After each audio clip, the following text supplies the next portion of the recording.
renunciar a direitos disponíveis.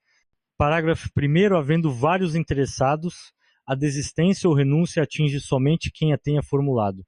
Segundo A, desistência ou renúncia do interessado, conforme o caso, não prejudica o prosseguimento do processo, se a administração considerar que o interesse público assim o exige.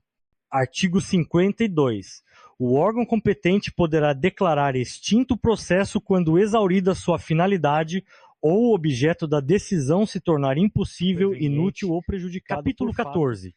Da anulação, revogação e convalidação. Artigo 53. A administração deve anular seus próprios atos quando eivados de vício de legalidade e pode revogá-los por motivo de conveniência ou oportunidade, respeitados os direitos adquiridos. Artigo 54. O direito da administração de anular os atos administrativos de que decorram efeitos favoráveis para os destinatários decai em 5 anos, contados da data em que foram praticados, salvo comprovada má-fé. Parágrafo 1º. No caso de efeitos patrimoniais contínuos, o prazo de decadência contar-se a da percepção do primeiro pagamento. Parágrafo 2º. Considera-se exercício do direito de anular qualquer medida de autoridade administrativa que importe impugnação à validade do ato. Artigo 55. Em decisão na qual se evidencie não acarretarem lesão ao interesse público nem prejuízo a terceiros, os atos que apresentarem defeitos sanáveis poderão ser convalidados pela própria administração. Capítulo 10v do recurso, administrato 4 e da rejeição. Artigo 56. Das decisões administrativas cabe recurso, em face de razões de legalidade e de mérito. Parágrafo 1º. O recurso será dirigido à autoridade que proferiu a decisão, a qual, se não a reconsiderar no prazo de 5 dias, o encaminhará à autoridade superior. Parágrafo 2º. Salvo exigência legal, a interposição de recurso administrativo independe de caução. Parágrafo 3º. O recorrente alegar que a decisão administrativa contraria enunciado da súmula vinculante, caberá à autoridade prolatora da decisão impugnada, se não a reconsiderar, explicitar, antes de encaminhar o recurso à autoridade superior, as razões da aplicabilidade ou inaplicabilidade da súmula, conforme o caso. Artigo 57. O recurso administrativo tramitará no máximo por 3 instâncias administrativas, salvo disposição legal diversa. Artigo 58. Tem legitimidade para interpor recurso administrativo. Os titulares de direitos e interesses que forem parte no processo. 2, aqueles cujos direitos ou interesses forem indiretamente afetados pela decisão recorrida. 3, as organizações e associações representativas, no tocante a direitos e interesses coletivos. 4, os cidadãos ou associações, quanto a direitos ou interesses difusos. Artigo 59. Salvo disposição legal específica, é de 10 dias o prazo para interposição de recurso administrativo, contado a partir da ciência ou divulgação oficial da decisão recorrida. Parágrafo 1º. Quando a lei não fixar prazo diferente, o recurso administrativo deverá ser decidido no prazo máximo de 30 dias, a partir do recebimento dos autos pelo órgão competente. Parágrafo 2º. O prazo mencionado no parágrafo anterior poderá ser prorrogado por igual período, ante justificativa explícita. Artigo 60. O recurso interpõe-se por meio de requerimento, no qual o recorrente deverá expor os fundamentos do pedido de reexame, podendo juntar os documentos que julgar convenientes. Artigo 61. Salvo disposição legal em contrário, o recurso não tem efeito suspensivo. Parágrafo único. Havendo justo receio de prejuízo de difícil ou incerta reparação decorrente da execução, a autoridade recorrida ou a imediatamente superior poderá, de ofício ou a pedido, dar efeito suspensivo ao recurso. Artigo 62. Interposto o recurso, o órgão competente para dele conhecer deverá intimar os demais interessados para que no prazo de 5 dias úteis apresentem alegações. Artigo 63. O recurso não será conhecido quando interposto. 1, fora do prazo. 2, perante órgão incompetente. 3, por quem não seja legitimado. 4, após exaurida a esfera administrativa. Parágrafo hipótese do inciso 2, será indicada ao recorrente a autoridade competente, sendo-lhe devolvido o prazo para recurso. Parágrafo 2º. O não conhecimento do recurso não impede a administração de rever de ofício o ato ilegal, desde que não ocorrida preclusão administrativa. Artigo 64. O órgão competente para decidir o recurso poderá confirmar, modificar, anular ou revogar, total ou parcialmente, a decisão recorrida, se a matéria for de sua competência. Parágrafo único. Se da aplicação do disposto neste artigo puder decorrer grava-me a situação do recorrente, este deverá ser cientificado para que formule suas alegações antes da decisão. Art. 64-A. Se o recorrente alegar violação de enunciado da súmula vinculante, o órgão competente para decidir o recurso explicitará as razões da aplicabilidade ou inaplicabilidade da súmula, conforme o caso. Art. 64-B. Acolhida pelo Supremo Tribunal Federal, a reclamação fundada em violação de enunciado da súmula vinculante dar-se à ciência, à autoridade prolatora e ao órgão competente para o julgamento do recurso, que deverão adequar as futuras decisões administrativas em casos semelhantes, sob pena de responsabilização pessoal nas esferas civil, administrativa e penal. Artigo 65. Os processos administrativos de que resultem sanções poderão ser revistos a qualquer tempo, a pedido ou de ofício, quando surgirem fatos novos ou circunstâncias relevantes suscetíveis de justificar a inadequação. Parágrafo único. Da revisão do processo não poderá resultar agravamento da sanção. Capítulo 16 dos prazos. Artigo 66. Os prazos começam a correr a partir da data da cientificação oficial, excluindo-se da contagem o dia do começo e incluindo-se o do vencimento. Parágrafo 1º. Considera-se prorrogado o prazo até o primeiro dia útil seguinte, se o vencimento cair em dia em que não houver expediente ou este for encerrado antes da hora normal. Parágrafo 2º. Os prazos expressos em dias contam-se de modo contínuo. Parágrafo 3º. Os prazos fixados em meses ou anos contam-se de data a data. Se no mês do vencimento não houver o dia equivalente àquele do início do prazo, tem-se como termo o último dia do mês. Artigo 67. Salvo motivo de força maior devidamente comprovado, os prazos processuais não se suspendem. Capítulo 17 das sanções. Artigo 68. As sanções a serem aplicadas por autoridade competente terão natureza pecuniária ou consistirão em obrigação de fazer ou de não fazer, assegurado sempre o direito de defesa. Capítulo 17 das disposições finais. Artigo 69. Os processos administrativos específicos continuarão a reger-se por lei própria, aplicando-se-lhes apenas subsidiariamente os preceitos desta lei. Artigo 69-A.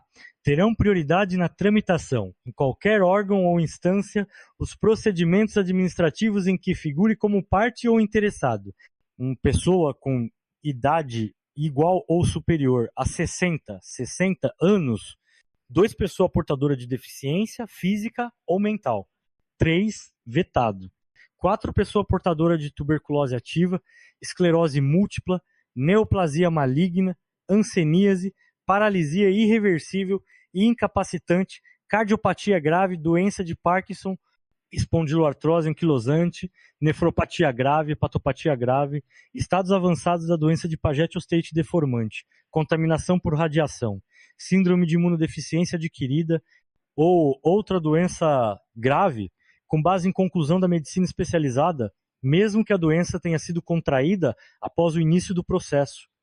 Parágrafo 1º. A pessoa interessada na obtenção do benefício, juntando prova de sua condição, deverá requerê-lo à autoridade administrativa competente, que determinará as providências a serem cumpridas. Parágrafo 2º. Deferida a prioridade, os autos receberão identificação própria que evidencie o regime de tramitação prioritária. Parágrafo 3º. Vetado. Parágrafo 4º. Vetado. Artigo 70. Esta lei entra em vigor na data de sua publicação. Artigo 69-A da Lei de Procedimento Administrativo, Lei 9,784/99, LPA, Lei número 9,784 de 29 de janeiro de 1999. Regula o processo administrativo no âmbito da administração pública federal. Artigo 69-A. Terão prioridade na tramitação, em qualquer órgão ou instância, os procedimentos administrativos em que figure como parte ou interessado, incluído pela Lei nº 12,008, de 2009. Uma pessoa com idade igual ou superior a 60 anos, incluído pela Lei nº 12,008, de 2009. 2 pessoa portadora de deficiência física ou mental, incluído pela Lei nº 12,008, de 2009. 3. Vetado, incluído pela Lei nº 12,008, de 2009. 4 pessoa portadora de tuberculose ativa, esclerose múltipla, neoplasia maligna, hanseníase, paralisia irreversível e incapacitante, cardiopatia grave, doença de Parkinson, espondiloartrose anquilosante, nefropatia grave, hepatopatia grave, estados avançados da doença de Paget-Ostate deformante, contaminação por radiação, síndrome de imunodeficiência adquirida ou outra doença grave, com base em conclusão da medicina especializada, mesmo que a doença tenha sido contraída após o início do processo, incluído pela Lei nº 12,008, de 2009. Parágrafo 1º. A pessoa interessada na obtenção do benefício, juntando prova de sua condição, deverá requerer-lo à autoridade administrativa competente, que determinará as providências a serem cumpridas, incluído pela Lei nº 12,008, de 2009. Segundo deferida a prioridade, os autos receberão identificação própria que evidencie o regime de tramitação prioritária, incluído pela Lei nº 12,008, de 2009. Lei 9,984, criação da ANA, Agência Nacional de Águas. A Lei 9,984, de 17/7/2000, publicada na página do DOU, seção 1, de 18/7/2000, cria a Agência Nacional de Águas, ANA, Entidade Federal de Implementação da Política Nacional de Recursos Hídricos, integrante do Sistema Nacional de Gerenciamento de Recursos Hídricos, bem como estabelece as regras para sua atuação, sua estrutura administrativa e suas fontes de recursos.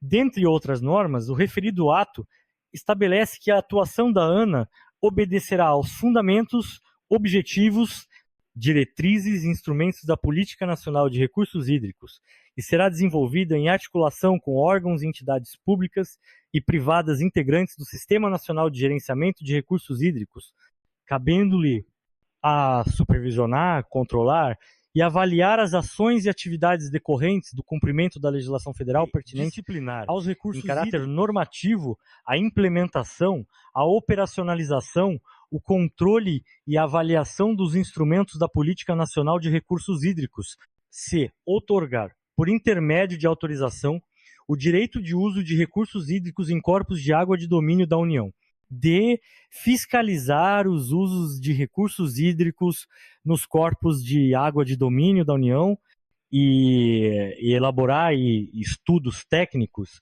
para subsidiar a definição pelo Conselho Nacional de Recursos Hídricos dos valores a serem cobrados pelo uso de recursos hídricos de domínio da União, com base nos mecanismos e quantitativos sugeridos pelos comitês de bacia hidrográfica. F. Estimular e apoiar as iniciativas voltadas para a criação de comitês de bacia hidrográfica. G. Implementar, em articulação com os comitês de bacia hidrográfica, a cobrança pelo uso de recursos hídricos de domínio da União. H. Arrecadar, distribuir e aplicar receitas auferidas por intermédio da cobrança pelo uso de recursos hídricos de domínio da União. I. Planejar e promover ações destinadas a prevenir ou minimizar os efeitos de secas e inundações no âmbito do Sistema Nacional de Gerenciamento de Recursos Hídricos, em articulação com o órgão central do Sistema Nacional de Defesa Civil, em apoio aos estados e municípios. J. Promover a elaboração de estudos para subsidiar a aplicação de recursos financeiros da União em obras e serviços de regularização de cursos de água, de alocação e distribuição de água e de controle da poluição hídrica, em consonância com o estabelecido nos planos de recursos hídricos.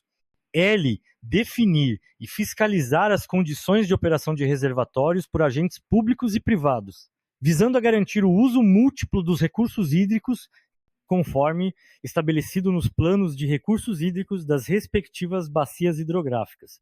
M. Promover a coordenação das atividades desenvolvidas no âmbito da Rede Hidrometeorológica Nacional, em articulação com órgãos e entidades públicas ou privadas que a integram, ou que delas sejam usuárias. N. Organizar, implantar e gerir o Sistema Nacional de Informações sobre Recursos Hídricos. O estimular a pesquisa e a capacitação de recursos humanos para a gestão de recursos hídricos.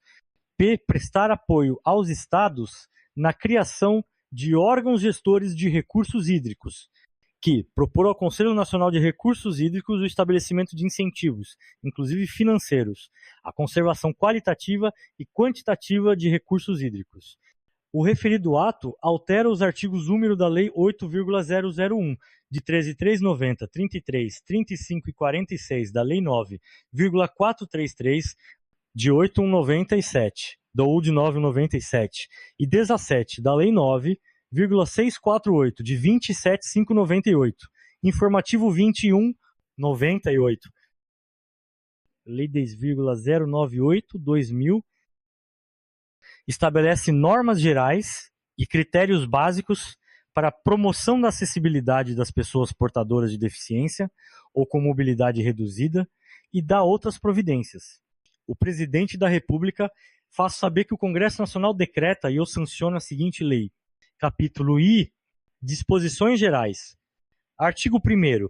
Esta lei estabelece normas gerais e critérios básicos para a promoção da acessibilidade das pessoas portadoras de deficiência ou com mobilidade reduzida, mediante a supressão de barreiras e de obstáculos nas vias e espaços públicos, no mobiliário urbano, na construção e reforma de edifícios e nos meios de transporte e de comunicação. Artigo 2º. Para os fins desta lei, são estabelecidas as seguintes definições: acessibilidade, possibilidade e condição de alcance para utilização, com segurança e autonomia, dos espaços, mobiliários e equipamentos urbanos, das edificações, dos transportes e dos sistemas e meios de comunicação por pessoa portadora de deficiência ou com mobilidade reduzida. 2. Barreiras. Qualquer entrave ou obstáculo que limite ou impeça o acesso, a liberdade de movimento e a circulação com segurança das pessoas, classificadas em barreiras arquitetônicas urbanísticas, as existentes nas vias públicas e nos espaços de uso público. B. Barreiras arquitetônicas na edificação, as existentes no interior dos edifícios públicos e privados. C. Barreiras arquitetônicas nos transportes, as existentes nos meios de transportes. D. Barreiras nas comunicações. Qualquer entrave ou obstáculo que dificulte ou impossibilite a expressão ou o recebimento de mensagens por intermédio dos meios ou sistemas de comunicação, sejam ou não de massa. 3. Pessoa portadora de deficiência ou com mobilidade reduzida, a que temporária ou permanentemente tem limitada a sua capacidade de relacionar-se com o meio e de utilizá-lo. 4. Elemento da urbanização. Qualquer componente das obras de urbanização, tais como os referentes à pavimentação, saneamento, encanamentos para esgotos, distribuição de energia elétrica, iluminação pública, abastecimento e distribuição de água, paisagismo e os que materializam as indicações do planejamento urbanístico. V. Mobiliário urbano. O conjunto de objetos existentes nas vias e espaços públicos, superpostos ou adicionados aos elementos da urbanização ou traslado, não provoque alterações substanciais nesses elementos, tais como semáforos, postes de sinalização e similares, cabines telefônicas, fontes públicas, lixeiras, toldos, marquises, quiosques e quaisquer outros de natureza análoga. 6. Ajuda técnica. Qualquer elemento que facilite a autonomia pessoal ou possibilite o acesso e o uso de meio físico, acessibilidade, possibilidade e condição de alcance para a utilização com segurança e autonomia de espaços mobiliários, equipamentos urbanos, edificações, transportes, informação e comunicação, inclusive seus sistemas e tecnologias, bem como de outros serviços e instalações abertos ao público, de uso público ou privados de uso coletivo, tanto na zona urbana como na rural, por pessoa com deficiência ou com mobilidade reduzida. Redação dada pela Lei nº 13,146, de 2015. Vigência. 2 barreiras. Qualquer entrave, obstáculo atitude ou comportamento que limite ou impeça a participação social da pessoa, bem como o gozo, a fruição e o exercício de seus direitos, a acessibilidade, a liberdade de movimento e de expressão, a comunicação, ao acesso à informação, a compreensão, a circulação com segurança, entre outros, classificadas em redação dada pela Lei nº 13,146, de 2015, a barreiras urbanísticas, as existentes nas vias e nos espaços públicos e privados abertos ao público ou de uso coletivo. Redação dada pela Lei nº 13,146, de 2015, vigência. B. Barreiras arquitetônicas, as existentes nos edifícios públicos e privados. Redação dada pela Lei nº 13,146, de 2015. C. Barreiras nos transportes, as existentes nos sistemas e meios de transportes. Redação dada pela Lei nº 13,146, de 2015. Vigência. De barreiras nas comunicações e na informação. Qualquer entrave, obstáculo, atitude ou comportamento que dificulte ou impossibilite a expressão ou recebimento de mensagens e de informações por intermédio de sistemas de comunicação e de tecnologia da informação. Redação dada pela Lei nº 13,146, de 2015. 3 pessoas com deficiência. Aquela que tem impedimento de longo prazo de natureza física, mental, intelectual ou sensorial, o qual, em interação com uma ou mais barreiras, pode obstruir sua participação plena e efetiva na sociedade em igualdade de condições com as demais pessoas. Redação dada pela Lei nº 13,146, de 2015. 4 pessoas com mobilidade reduzida, aquela que tenha, por qualquer motivo, dificuldade de movimentação permanente ou temporária, gerando redução efetiva da mobilidade, da flexibilidade, da coordenação motora ou da percepção, incluindo idoso, gestante, lactante, pessoa com criança de colo e obeso. Redação dada pela Lei nº 13,146, de 2015, vigência. 5. Acompanhante, aquele que acompanha a pessoa com deficiência, podendo ou não desempenhar as funções de atendente pessoal. Redação dada pela Lei nº 13,146, de 2015, vigência. 6 elementos de urbanização, quaisquer componentes de obras de urbanização, tais como os referentes à pavimentação, saneamento, encanamento para esgotos, distribuição de energia elétrica e de gás, iluminação pública, serviços de comunicação, abastecimento e distribuição de água, paisagismo e os que materializam as indicações do planejamento urbanístico. Redação dada pela Lei nº 13,146, de 2015, vigência. 7. Mobiliário urbano. Conjunto de objetos existentes nas vias e nos espaços públicos, superpostos ou adicionados aos elementos de urbanização ou de edificação, de forma que sua modificação ou seu traslado não provoque alterações substanciais nesses elementos, tais como semáforos, postos de sinalização e similares, terminais e pontos de acesso coletivo às telecomunicações, fontes de água, lixeiras, toldos, marquises, bancos, quiosques e quaisquer outros de natureza análoga, incluído pela Lei nº 13,146, de 2015, vigência.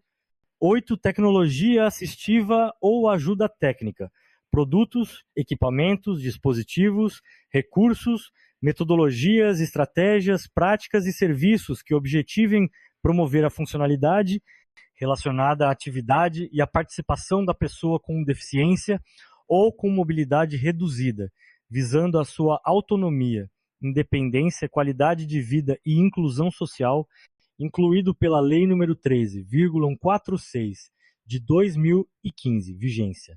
9. Comunicação, forma de interação dos cidadãos que abrange, entre outras opções, as línguas, inclusive a língua brasileira de sinais, Libras, a visualização de textos, o Braille, o sistema de sinalização ou de comunicação tátil, os caracteres ampliados, os dispositivos multimídia, assim como a linguagem simples, escrita e oral, os sistemas auditivos e os meios de voz digitalizados e os modos, meios e formatos aumentativos e alternativos de comunicação, incluindo as tecnologias da informação e das comunicações, incluído pela Lei nº 13,146, de 2015, vigência.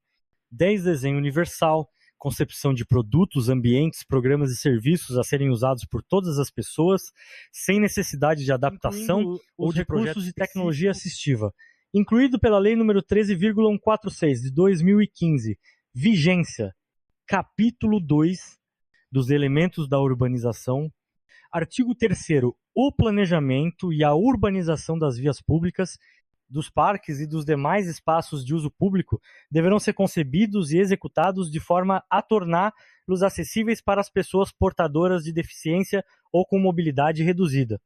Artigo 3º. O planejamento e a urbanização das vias públicas, dos parques e dos demais espaços de uso público deverão ser concebidos e executados de forma a torná-los acessíveis para todas as pessoas, inclusive para aquelas com deficiência ou com mobilidade reduzida. Redação dada pela Lei nº 13,146, de 2015, vigência, parágrafo único. O passeio público, elemento obrigatório de urbanização e parte da via pública, normalmente segregado e em nível diferente, destina-se somente à circulação de pedestres e, quando possível, à implantação de mobiliário urbano e de vegetação, incluído pela Lei nº 13,146, de 2015, vigência. Artigo 4º. As vias públicas, os parques e os demais espaços de uso público existentes, assim como as respectivas instalações de serviços imobiliários urbanos deverão ser adaptados, obedecendo-se ordem de prioridade que vise a maior eficiência das modificações, no sentido de promover mais ampla acessibilidade às pessoas portadoras de deficiência ou com mobilidade reduzida. Parágrafo único. Os parques de diversões, públicos e privados, devem adaptar, no mínimo, 5% de cada brinquedo e equipamento e identificá-lo para possibilitar sua utilização por pessoas com deficiência ou com mobilidade reduzida, tanto quanto tecnicamente possível, incluído pela Lei nº 11,982/2009, parágrafo único. No mínimo 5% de cada brinquedo e equipamento de lazer existentes nos locais referidos no caput devem ser adaptados e identificados, tanto quanto tecnicamente possível, para possibilitar sua utilização por pessoas com deficiência, inclusive visual, ou com mobilidade reduzida. Redação dada pela Lei nº 13,443, de 2017, vigência. Artigo 5º. O projeto e o traçado dos elementos de urbanização públicos e privados de uso comunitário. Nestes compreendidos os itinerários e as passagens de pedestres, os percursos de entrada e de saída de veículos, as escadas e rampas, deverão observar os parâmetros estabelecidos pelas normas técnicas de acessibilidade da Associação Brasileira de Normas Técnicas, ABNT. Artigo 6º. Os banheiros de uso público existentes ou a construir em parques, praças, jardins e espaços livres públicos deverão ser acessíveis e dispor, pelo menos, de um sanitário e um lavatório que atendam às especificações das normas técnicas da ABNT. Parágrafo numerou os eventos organizados em espaços públicos e privados em que haja instalação de banheiros químicos deverão contar com unidades acessíveis a pessoas com deficiência ou com mobilidade reduzida, incluído pela Lei nº 13,825, de 2019. Sacrário 2º. O número mínimo de banheiros químicos acessíveis corresponderá a 10% do total, garantindo-se pelo menos uma unidade acessível caso a aplicação do percentual resulte em fração inferior a 1, incluído pela Lei nº 13,825 de 2019. Artigo 7º. Em todas as áreas de estacionamento de veículos, localizadas em vias ou em espaços públicos, deverão ser reservadas vagas próximas dos acessos de circulação de pedestres devidamente sinalizadas para veículos que transportem pessoas e portadoras de deficiência